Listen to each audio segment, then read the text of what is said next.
living in hope in the midst of suffering.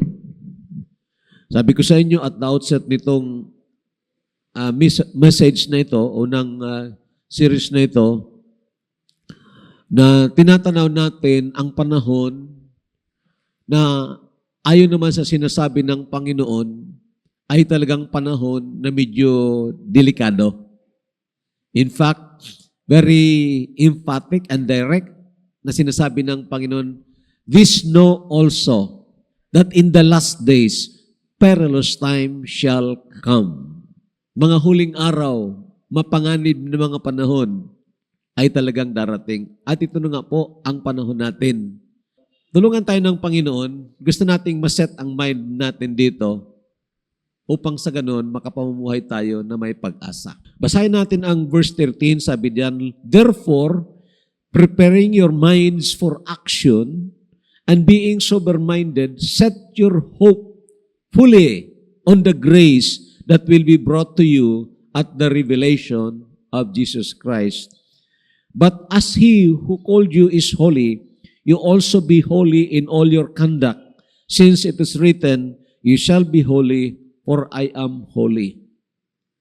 So itong mga katagang ito, mga kapatid, ay pinapaalalahanan ng writer ni Apostol Pedro itong mga mananampalataya na dumaraan sa kahirapan at sa mga pangamba sa buhay nila na dapat ihanda nila ang kanilang mga isipan para sa aksyon na dapat nilang gawin in that present situation, and then ang kanilang kapital ay ang pag-asa na doon sila dapat mag-focus sa biyaya ng Diyos. So pag-usapan natin, una sa lahat, ano ba itong basis or platform ng pag-asa? Ito ba ay pag-asa na makukuha natin ayon sa pangako ng, sabihin natin, politicians o situation ng panahon na para bagang ang panahon natin ngayon ay aakyat pa doon sa tinatawag pag-asenso. Ang panahon natin ngayon ay aakyat pa doon sa panahon na pagiging mapayapa, walang pangamba, lahat ay umaakyat pataas. Now, hindi natin yan makikita kung ang titingnan po natin ang salita ng Panginoon. Dahil sabi ng salita ng Diyos, mas lalong maglalala ang sitwasyon ng sanlibutan habang papalapit na ang pagdating ng Panginoon. Okay? So saan tayo aasa? Ano ang basis or platform ng pag-asa natin? Tingnan din natin ang word dyan, no? "Therefore, preparing your minds for action and being sober-minded, set your hope fully on the grace that will be brought to you at the revelation of Jesus Christ." Now, may explain na hindi po ito nagpapaintindi na ang biyaya ng Panginoon ay ma-experience lang natin pag dumating na ang Panginoon. No, it's not. That is the ultimate graces ng Panginoon. But itong mga taong ito na sinasabihan nito ay dati ng mga naka-experience ng biyaya ng Panginoon. So mula ng masumpungan nila o masumpungan sila ng Panginoon o masumpungan nila ang Panginoon, mamagitan ng Ebanghelyo, mula nang sila ay mga ligtas, then doon nagsimula po ang biyaya ng Panginoon. Biyaya ng Panginoon na special sa mga taong nagpapakumbaba. Because God's grace is always the sign of God to those who are humble. So, tingnan natin ang mga talata na ito dahil they are being reminded sa kalagayan nila na yun din ang kalagayan natin ngayon. Ito po, dahil sila ay ipinanganak na muli, then dapat umasa sila palagi o diyan sa Panginoon. Set your hope fully because you were born again. Sila ay ipinanganak na muli. Hindi na po sila anak ng Diablo. You are no longer the child of the devil. but a child of the Heavenly Father who is so wise and so loving. Now, kung i-focus mo nga doon ang sarili mo, doon sa nangyari, tunay na nangyari, na nang makarinig ka ng mabuting balita na mayroong Diyos na nagkatawang tao, na sinilang sa Berhen, lumaki na walang kasalanan at siyang nagbayad ng kasalanan mo doon sa krus ng Kalbaryo sa pamagitan ng kanyang kamatayan. Then, siya ay nabuhay na mag-uli. Nang mapakinggan mo yon at ikaw ay lumapit direkta sa Panginoon at nanampalataya ng buong puso sa Panginoon, ikaw, sabi ng salita ng Diyos, ay naging anak na ng Diyos. Hindi ka na anak ng Diablo. Wow, grabe po yan mga kapatid. So, pababayaan kaya tayo ng Diyos na ating Ama? Na siya na Diyos na makapangyarihan at walang sino mang makagagapi sa Kanya. Siya na Diyos na matalino sa lahat. Hindi kailanman siya magkakamali sa pag-ayos ng ating buhay. Pamabayaan ba tayo? Of course not. And that's why when we focus on this God who regenerated us, then we will have hope. Kahit nasa hopeless situation po na ito. Tingnan natin ang verse na ito, napakaganda ng verse na ito. Blessed be the God and Father of our Lord Jesus Christ, which according to His abundant mercy has begotten us again unto a lively hope by the resurrection of Jesus Christ from the dead. Ang salitang blessed ay salita ng pagsamba or praise, pagluluwalhati, pagpupuri sa Panginoon. At oo nga, ang mga taong ipinanganak na muli, ang mga taong nagkaroon na ng posisyon dyan sa Panginoon that they are no longer in the kingdom of darkness, but they are translated into the kingdom of His dear Son, then ito nga po ang dapat na lumalabas sa ating buhay, pagpupuri, which according to His abundant mercy has begotten us again. Tingnan nyo ang word, mga kapatid ko. It's good na pag magbasa kayo ng Bible, pagbulay-bulayan nyo, kung pwede, lahat ng mga salita dyan. Paano tayo ipinanganak na muli? Dahil tayo ay may mga ginawang kabutihan, dahil mas maganda ang performance natin sa iba, kaya't nag-decide ang Panginoon na gawin kaniyang anak? No, it's not. Alam natin yun. Because of His abundant mercy. Karamihan sa inyo siguro nakamemorize ng Titus 3:5.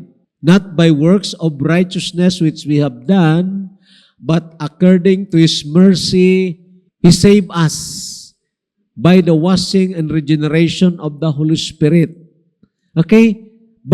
Sa pamagitan ng Kanyang abundant mercy. Alam niyo, makinig ng maigi, isa sa madaling makapagbigay sa iyo ng discouragement, isa sa madaling makapagbigay ng discouragement sa iyo ay ang failures mo mismo personal. Tama. Not so much ng kalagayan sa labas, pero kung may failure ka na hindi mo nagawa ito na dapat ginawa mo, may mga pangako ka na hindi mo nagawa, and you failed God. The attack of Satan, of course, is to make you frustrated and hopeless. But you know, kung wala ng verse na ito na nagpapaintindi sa atin na tayo ipinanganak na muli according to His abundant mercy, then ma-discourage nga po tayo in times of failures. But we should not. Why? Mercy are for those people who have failed and yet they humbled themselves before God. Yan ang mercy ng Panginoon. Hindi mo naman kailangan ang habag ng Diyos kung ikaw ay perfecto. Di ba? Kailangan natin ang habag ng Diyos dahil may mga failures nga po tayo. At napakaganda na even in times of our failures, tayo po ay may pag-asa palagi dyan sa Panginoon. Then pangalawa, makita nyo ito, Nandyan din sa talatang yun ang word na resurrected. Unto a lively hope by the resurrection of Jesus Christ. Because you will be resurrected, set your hope fully. Oo nga po, walang ganito ang mga relihiyon. Walang ganito ang mga hindi tunay sa Panginoong Jesucristo. Walang ganyan na lively hope. Buhay na pag-asa. Na kahit na dumaraan tayo sa kahirapan, o baka itulot ng Panginoon, na padaanin tayo ng Panginoon, dito sa sinasabi ko sa inyong, the beginning of travail. Pasimula ng mga kahirapan, katulad ng kahirapan ng babaeng nagdadalang tao. Kung padaanin tayo dito ng Panginoon sa series of travails na maaaring magamit ng Panginoon para ang mga mananampalataya na medyo tutulog-tulog at nandoon sa status ng compromise ay mag-rededicate ng kanilang buhay, then, sabihin ko po sa inyo, hindi tayo dapat ma-discourage at mawala ng pag-asa sapagkat kahit na mamatay tayo dyan sa kahirapan, kahit na mamatay tayo dyan sa, sabihin natin, persecution, sufferings and persecutions may kill you as the Lord allows. Itulot halimbawa ng Panginoon. Okay? Sana hindi. Pero kung itulot ng Panginoon, magkaroon ng civil war ang Pilipinas, nako, at marami sa atin ang pagpapatayin na ayaw tumayo sa kagustuhan ng maling pamumuno. Then, we will be brought to the courts kung mayroong pang hukuman, or we will just be executed. Now, ito po ang titiyakin ko po sa inyo mga kapatid. We are always sure winner, whether in life or in death. Patayin tayo, okay lang naman. Graduation day agad natin. Total, alam naman natin na ating lupang katawan ay bubuhayin muli ito ng Panginoon. Okay? Kaya nga si Apostol Pablo sabi niya sa Philippians chapter 1, for to me, to live is Christ, and to die is gain. Habang buhay ako dito sa libutan, para ito kay Jesus na buhay ko. Kung mamatay ako, wow, it's gain. Ganansya na yan. Graduate na ako. Ang aking mga kahirapan na dinaranas sa libutang ito, mawawala na. And so, Satan and all his agents cannot really defeat us in life or in death. Our hope is in Christ. So, yan po ang sabi ng Philippians ng 1 Peter 1:3. Dahil tayo ay mayroong eternal inheritance, set your hope fully. Okay? Set your hope fully. Nandiyan yan sa mga talata na yan. It doesn't matter if you lose things on earth for Christ's sake. Mawalan ka ng mga material na mga bagay sa sanlibutan ito dahil kay Kristo. Alam niyo, it doesn't matter and it should not in any way lose our joy. Hindi dapat mawala o hindi dapat maging dahilan na mawala ang ating kagalakan. Alam ba ninyo yan? Dahil ang mga ganyang sitwasyon, nangyari na rin yan noon sa mga mananampalataya. Ang nangyari noon na maaring gawin din sa ating kapanahunan. Okay? If the Lord will allow us to pass through the beginning of travail. Sa Hebrews chapter 10, verse 34, pinapakita dyan ng mga mananampalataya noon na sila po ay nag-identify po sila kay Apostol Pablo sa kulungan. Ibig sabihin, nagbisita siguro sila sa kulungan, nag-support sila kay Apostol Pablo doon sa kulungan, and then, dahil doon, sinequester ang kanilang mga pag-aari. For you had compassion of me in my bonds and took joyfully the spoiling of your goods, knowing in yourselves that you have in heaven a better and an enduring substance.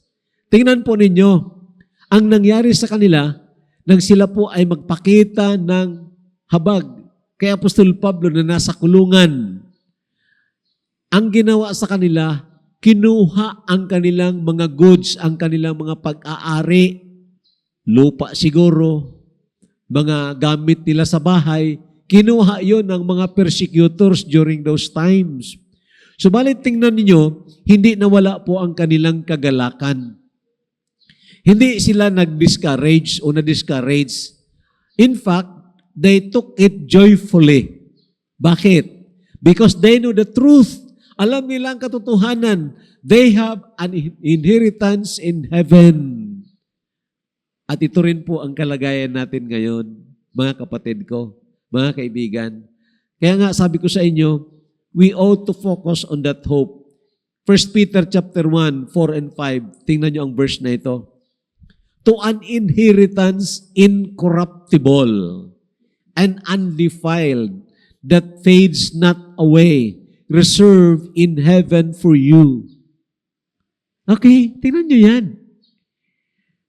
Inheritance meaning tagapagmana, sabi pa nga ng salita ng Diyos, kung tayo'y anak ng Diyos, tayo'y tagapagmana, katulad ni Kristo, we are co-heirs of the Lord Jesus Christ. We are heirs of God. Ano ba ang pag-aari ng Panginoon?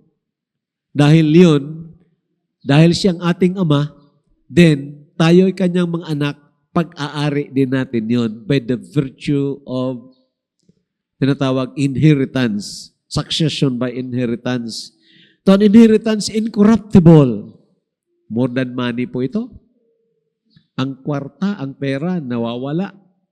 Minsan, nasusunog pa yan. Natutunaw. Undefiled. Hindi kailanman madudungisan. Fades not away. Grabe, no? Kung sa ginto pa, hindi nawawala ang kanyang kaningningan at hindi nawawala ang kanyang, anong tawag dito? The brightness, kung sa diamonds, reserved in heaven for you. Sa mga kapatid, it's only a focus on our hope. At itong pag-asa natin na ito, hindi po ito wishful hope na parang baka sakali, no! It's guaranteed. Garantisado po yan dahil ang Diyos mismo ang gumawa niyan at nangako po yan sa atin. And of course, lastly, ito tingnan nyo, because you are kept by the power of God, set your hope fully. Yun ang verse doon sa binasa natin, who are kept by the power of God through faith unto salvation, ready to be revealed in the last time. Kept by the power of God. Alam niyo, ang tunay na mananampalataya, kahit na anong daanan niya, kahit na anong gustong gawin ng kaaway ng ating kaluluwa, ang diablo at ang kanyang mga kampon, para sirain tayo, para bihagin tayong muli. Alam niyo, maybe for a while magawa niya yon, but it will not be forever because we are being guarded by the power of God. The word they're kept by the power of God ay parang nagarison ka. Pinapaligiran ka ng mga angheles ng Panginoon. At nandiyan ang Panginoon na ready to defend you and to strike the enemy. Naalala ko noon ang isang sitwasyon noon sa Old Testament, kung naalala ninyo, si Elisha, kasama ang kanyang assistant na si Gehazi, pinapaligiran ng Syrian army, napakaraming Syrian army. Pinapaligiran sila. At takot na takot si Gehazi. Sabi ni Gehazi, Master, bakit parang wala lang sa'yo? Napapaligiran tayo ng mga kaaway. Ang dami nila. Sabi ni Elisha, mas marami ang nakapalibot sa atin na mga kakampi natin. Mas marami ang nakabantay sa atin. Pero hindi nakikita ito ni Gehazi. At nanalangin si Elisha, sabi na, Lord, buksan mo ang kanyang mga mata. At nakita nga ni Gehazi, kung ito ang Syrian camp na nakapaligid, doon sa paligid din ng mga Syrian, nandoon ang mga army ng Panginoon, the angels of God. And we are like that. We are garrison, kept by the power of God. Ang security po natin, mga kapatid, ay hindi po sa mga bagay, no sa kung sino mang tao dito sa sanlibutan ito, kundi sa Diyos na makapangyarihan sa lahat, sa Diyos na lumikha ng lahat ng mga bagay. Alam niyo ang malaking failure, makinig kayo ng maigi, I will bring this to your attention, ang malaking failure ng Pilipinas ngayon, sa pamumuno ng ating presidente, ay nagtiwala siya masyado sa Amerika. Tayo na mga mananampalataya, alam natin dangerous yun. Dahil sa experience ng mga Israelita noon, kung naalaala ninyo, pag mayroong naglulusob sa kanila at sobrang takot nila at naghahanap sila ng kakampi, pupunta sila sa Egypt, hihingi nila na tulungan sila ng Egypt, magbabayad sila doon, tutulungan sila, padadalhan sila ng army. Then alam nyo, ang nangyayari, talo sila. Dahil sabi ng salita ng Diyos, makinig ng maigi, some trusted in chariots, some trusted in horses, but we will trust in the name of the Lord. Yun ang failure natin. Yun ang failure ng Pilipinas, the leadership of the Philippines. Dahil tayo naman, maliit nga na bansa tayo, pero wala tayong kaaway. We should not be enemies of anyone or any nation. We are friends of all, but enemies of none. And that's a good foreign policy. Pero anong nangyari? I don't know bakit ganitong nangyari. Ang constitution natin maliwanag po, nuclear free tayo. Nuclear free. Bakit pinadalhan tayo dito ng mga missiles? May mga missiles na dyan. Sa Pilipinas, marami na ngayon. At anumang pwedeng mangyari, pwedeng padalhan din tayo ng mga nuclear warheads. Okay? Undermining our constitution. At sinong nag-order niyan? Ang mga Amerikano. Kung may mga Amerikano na makikinig nito, targetin nila ako. Pero I'm not afraid. You know why? That is the truth. Lahat ng mga bansa na kinampihan ng Amerika, alam niyo, hindi naman nila kayang kampihan sa panahon ng labanan. Lusubin na tayo ng China, halimbawa, pinag-uusapan pa nila sa Congress at sa Senado nila sa US kung tutulong sila o hindi dahil sa mutual treaty agreement natin. Pero nagtiwala ang Pilipinas diyan. Mga kapatid, that's the danger. Because God is a jealous God. God is a jealous God. If we rely ang security natin dito sa mga malalaking bansa, either China or America, we are seriously mistaken and we are in danger. At any rate, mga kapatid, sabihin ko po sa inyo, kung ganyan talaga ang mangyayari na itulot ng Panginoon ng ganyan, ang mga tunay na mananampalataya na hindi tayo umaasa diyan sa mga politicians dahil pabago-bago talaga ang isipan nila. Kung sinong may makukuha sila, doon sila papanig. Now, tayo naman, kung sino man ang nandiyan o kung ano man ang gawin nila, our hope is always and must always be on God. Mamatay tayo sa gera dahil sa kamalian ng ating mga leaders, it doesn't matter. It doesn't matter.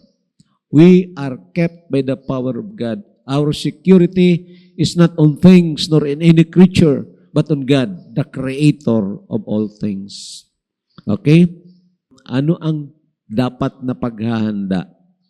The preparation. Tingnan nyo ang word again sa verse 13 na pinagbubulay-bulayan po natin. Therefore, preparing your minds for action and being sober-minded, set your hope fully on the grace that will be brought to you at the revelation of Jesus Christ. Ang salitang therefore ay nagpapaintindi na marami ng mga sinabi doon.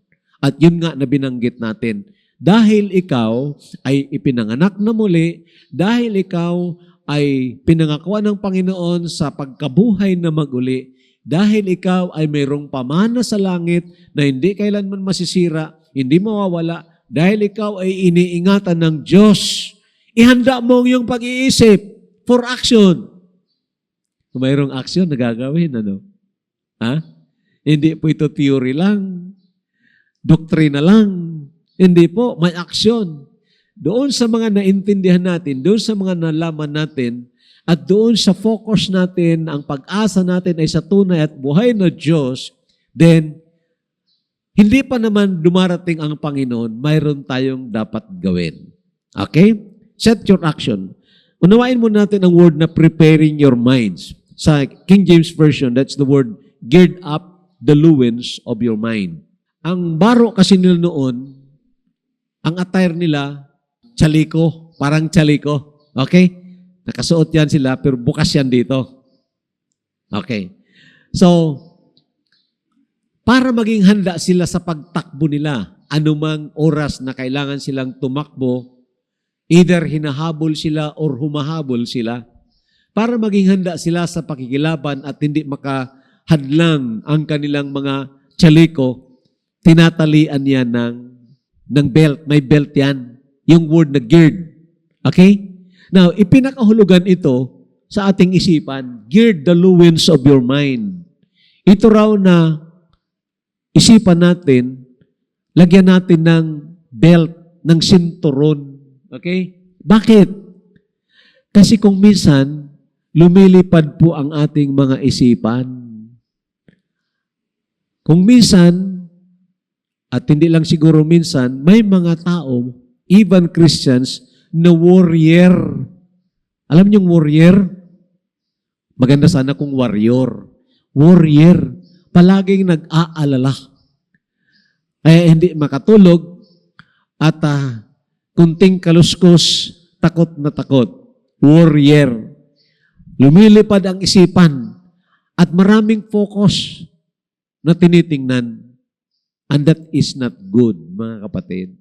Kaya sabi dito, preparing the loins of your mind or geared up the loins of your mind. Ang ibig sabihin nito, dapat ang isipan natin, dahil pinananahanan tayo ng banal na Espiritu, ang isipan natin ay puno din ng salita ng Diyos, mga pangako ng Diyos.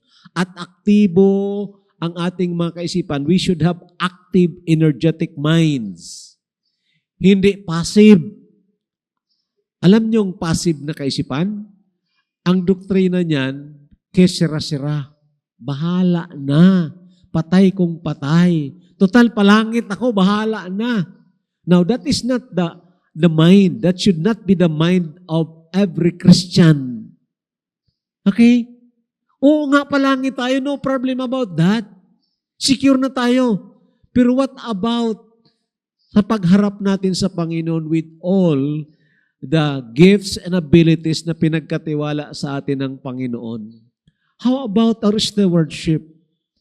How about our children kung hindi natin nadala sa Panginoon? How about our loved ones kung hindi natin nadala sa Panginoon? Paano natin haharapin ang Panginoon if we have a carefree mind? Bahala na kisira-sira. Hindi po ganon. Ang mga mananampalataya, we should have active, energetic minds, not passive, emptying of the minds like that of yoga. Okay? Na parang, bahala na. Total ako, masaya na ako dito. Nagsisildo naman ako.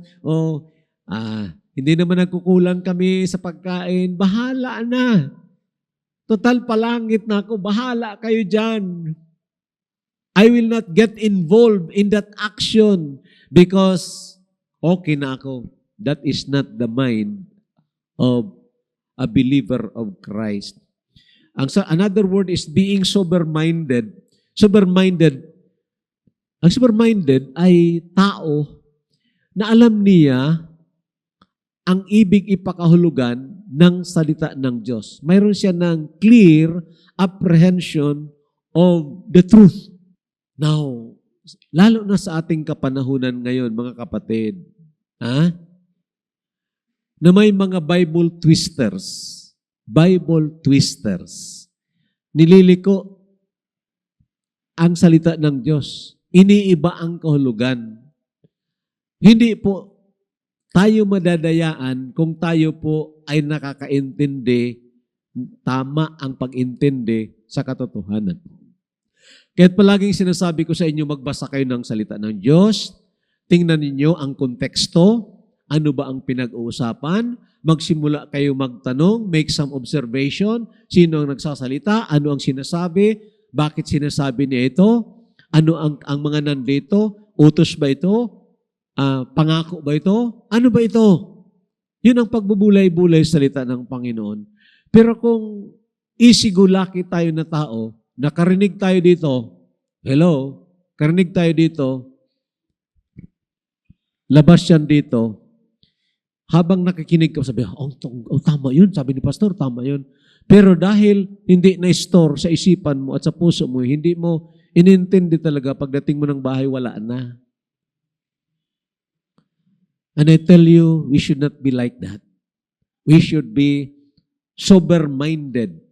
Ang sober-minded na tao, hindi lang na seryoso siya sa pag-intindi ng katotohanan, kundi siya ay hindi katulad ng lasing na pabago-bago ang isip. Okay? Alam niya na ito ang tama and he decided to stand for it no matter what. Okay? Ganun din actually, when I preach on this, sabi ko, I also appeal sa mga pastors at sa mga preachers na kung mag-preach ng Ebanghelyo, make it very, very clear. Bagamat hindi naman po tayo nagtitiwala na ang clarity itself ang siyang kapangyarihan ng pagpapaintindi at paghihipo sa puso ng tao, but it is the obligation of a gospel bearer. Hello, makinig ng maigi. Pag sinabi nagdadala ka ng mabuting balita, pero magsasalita ka ng lingwahe na hindi maiintindihan ng nakakarinig sa'yo, paano nila ma-appreciate yung mabuting balita? Di ba? O ang sinasabi mo ay hindi malinaw sa kanila kung ano yung mabuting balita. Paano nila tatanggapin yun? And that's the reason there must be that clarity of preaching the gospel. Ipinapakilala kung sino si Kristo at kung ano ang kanyang ginawa doon sa krus ng Kalbaryo. Mga kapatid, yan po ang elemento ng Ebanghelyo na hindi dapat mawala. Hindi na basta na lang babanggitin ang bagay niya tapos patatanggapin ang tao. Tanggapin mo si Kristo sa iyong puso, manalangin ka ng ganito, at ilalagay mo ang kamay mo sa Bible at sumunod ka sa akin sa pananalangin. You know, you can have decisions, but decisions without the power of the Spirit of God moving in the hearts and minds of people, that is easy decisionism. At marami sa ating kapanahunan ngayon, mga kapatid ko, the gospel of truth must be preached with clarity, appealing to the mind as well as to the emotion and will ng tao. Pag-aralan nyo ang preaching ni Apostol Pedro, ganun po yun. That's why, ang epekto nun, when they heard this, they were pricked in the heart.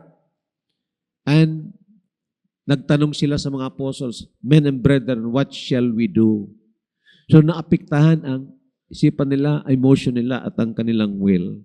Okay? So action to prepare. Dito na tayo, after knowing these things. Anong action to prepare? Sabi ko na sa inyo kanina, yung description na yon, ang description na yon na gird the loins of your mind, nagpapaintindi sa paghahanda sa paglalakbay o sa pakikilaban. And you know, ang binabanggit po doon na gird the loins of your mind, okay, pinapaintindi na nandito po tayo sa battleground. Palagi na sa battleground tayo. Inaatake tayo ng diablo. We ought to be prepared to fight. Okay? Actions to prepare, prepare to fight. At ito pang sinasabi ng salita ng Diyos. Okay, basahin natin. Be sober. Be vigilant. Because your adversary, the devil, as a roaring lion, walks about, seeking whom he may devour. Nandiyan naman ang salitang be sober. Have a mind that is controlled by the Holy Spirit. Have a mind na mayroong tinatawag balance, poise. Balansin ang pag-iisip. Hindi nag-overreact, hindi naman nag-underreact, hindi passive, hindi naman super active na natatakot. Hindi. Sober, vigilant, prayerful, because we are engaged in a spiritual battle. Bakit daw? Si Satanas, hindi yan tumitigil, mga kapatid ko. Hindi yan tumitigil. For a while siguro, tigilan ka niya, pero babalik at babalik yan. While hindi siya omnipresente na being, but he has a lot of demons para bantayan ka palagi. Just a roaring lion, naghahanap kung saan ang kahinaan mo at doon ka niya atakihin. At sa panahon na mahina ka, doon naman malakas ang atake. So, anong gagawin natin? Sabi ng verse 9, whom resist steadfast in the faith.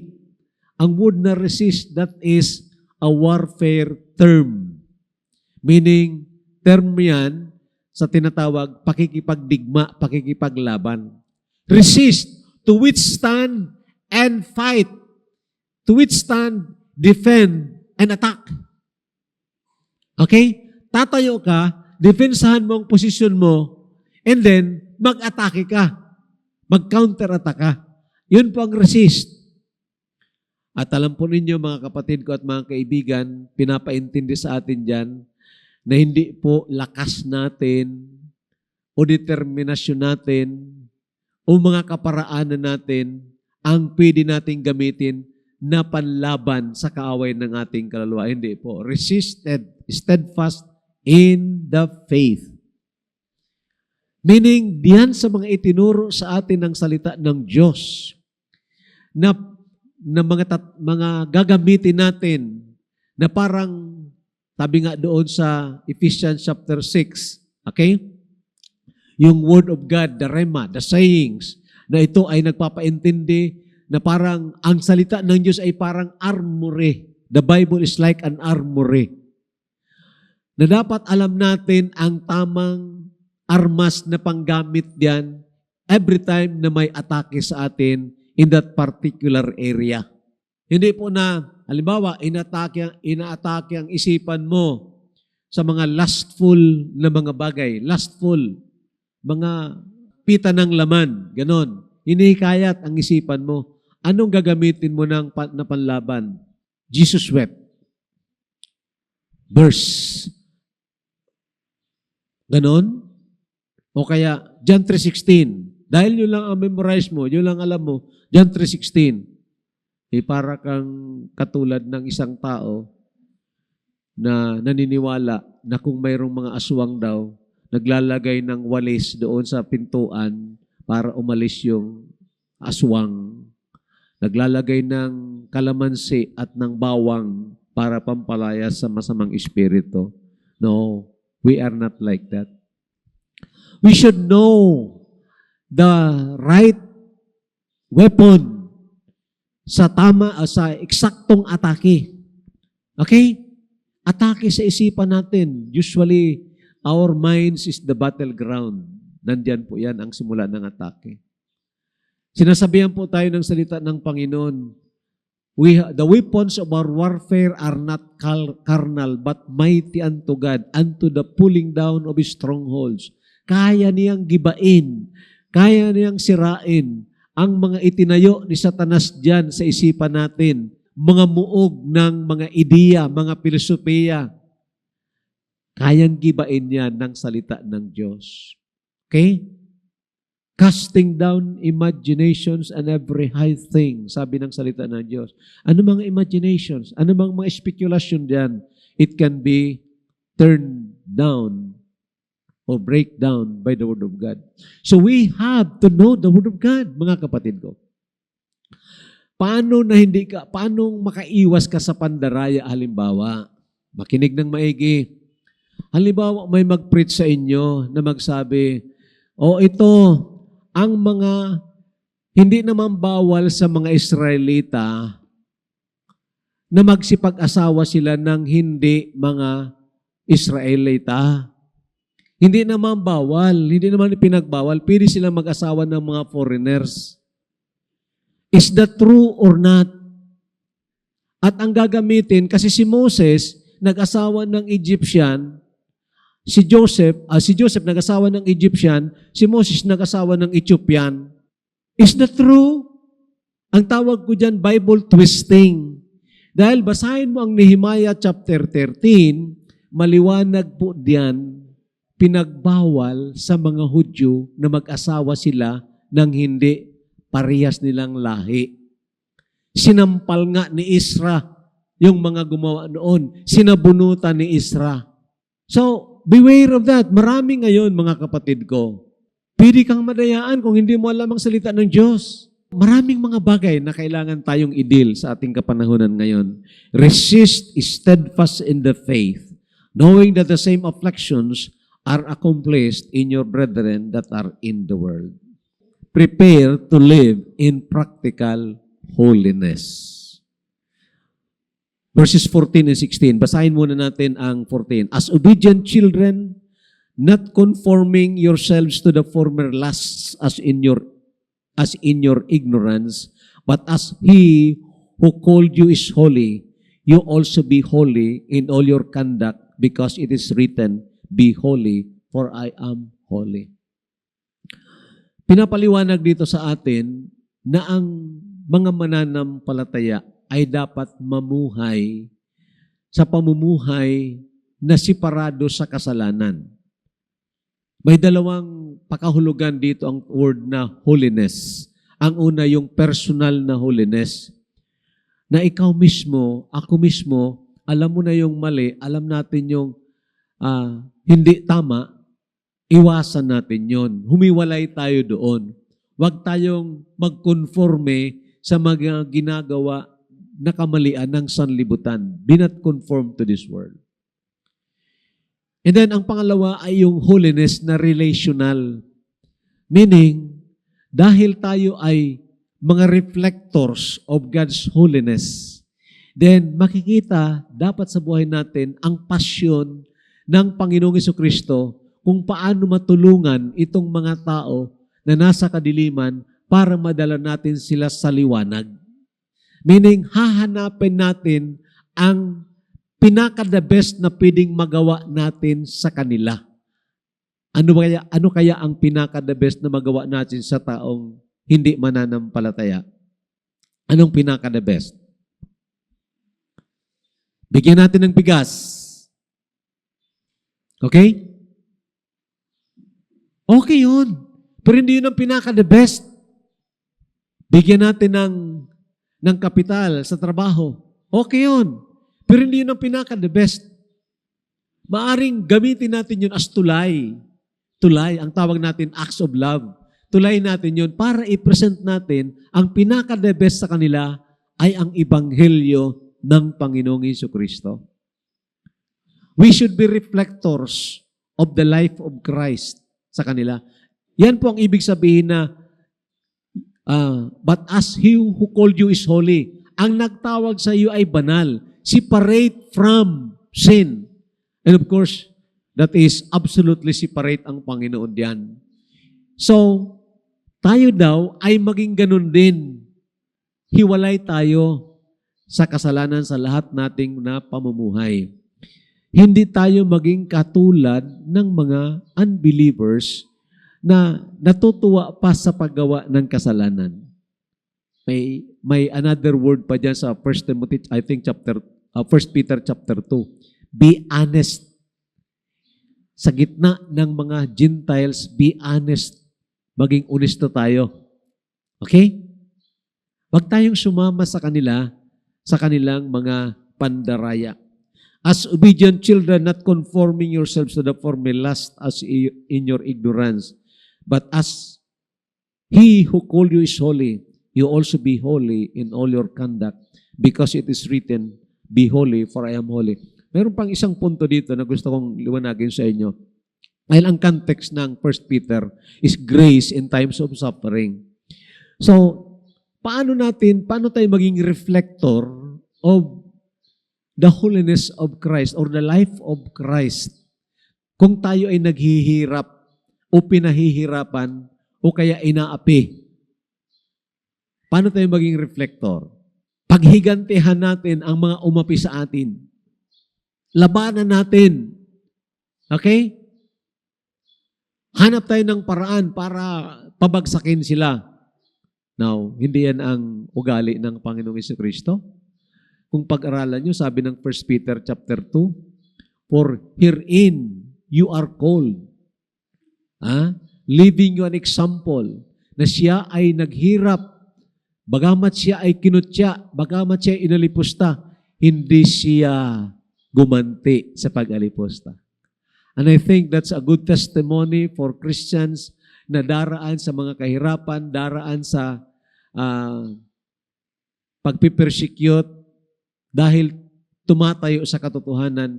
That would be a good testimony if we are meek and gentle. Hindi tayo palaaway, hindi tayo magrebelde, hindi tayo sasama sa mga parliament of the street na kahit na alam natin na masama na itong ginagawa, hindi tayo sasama doon. May dala tayo ng plaka, ibagsak, ibagsak, ibagsak. Wag ganyan. Wag ganyan. We speak the truth, but speak in love. Okay? Tulungan tayo ng Panginoon, mga kapatid ko. Actions to prepare. Prepare to share your hope. Ang pag-asa mo na nakuha mo salita ng Panginoon, sa mga pangako ng Panginoon, pwede bang ibahagi mo rin sa iba? Tingnan niyo ang verse na ito. But sanctify the Lord God in your hearts, and be ready always to give an answer to every man that asks you a reason of the hope that is in you, with meekness and fear. Sanctify the Lord God in your heart. Make Christ as special, as holy in your life. Then, be ready always to give an answer. Paano ka naman magiging handa na sumagot kung hindi mo talagang pinag-aaralan ang salita ng Diyos ng masinsinan? Lalo na patungkol sa katiyakan sa pagpasok sa langit. Lalo na sa pagpapahayag ng Ebanghelyo, paano mo maisishare yan kung ikaw mismo hindi nakatitiyak o kaya wala kang alam na pwedeng ibigay sa Kanya ng mga pangako ng Panginoon.